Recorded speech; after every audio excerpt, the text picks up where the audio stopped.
कहिया बनतै DJ Kanchan Raj recording studio Bhawanipur Hajipur Vaishali.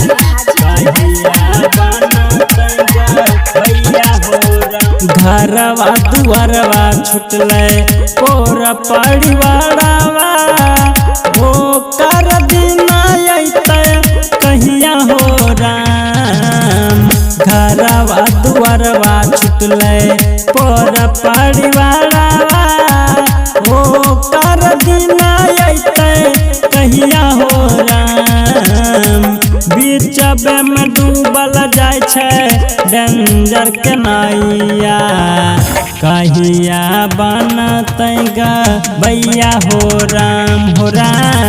बीचबे में डूबल जाय छै राजा के नैया कहिया बनतै गैया हो राम।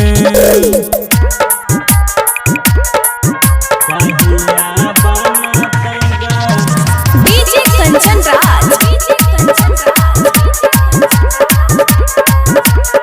हाजीपुर वैशाली।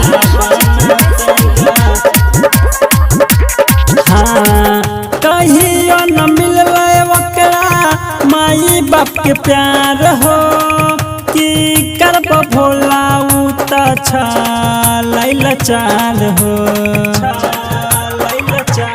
हाँ कहियो न मिललै ओकरा माई बाप के प्यार हो की करब भोला उ त छलैल चाल हो।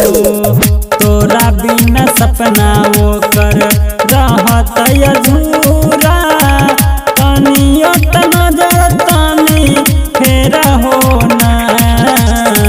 बीचबे में डूबल जाय छै डेंजर के नैया कहिया बनतै गैया हो राम।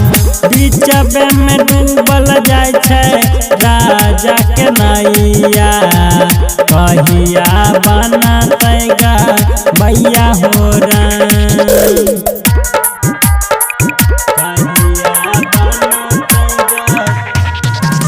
डीजे कंचन राज हाजीपुर वैशाली। हाँ राइटर सुजित है डेंजर के संग हो राजा गाबै छल तोहारे भजन हो।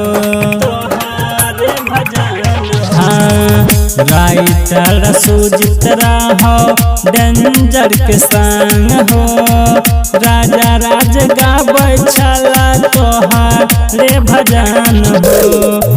तोरा बिना सपना ओकर छलै अधूरा फेरी दहतनी टाना जरिया हो ना।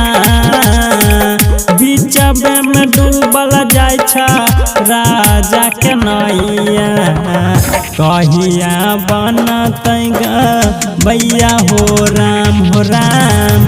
बीचबे में डूबल जाय छै राजा के नैया कहिया बनतै गैया हो ना।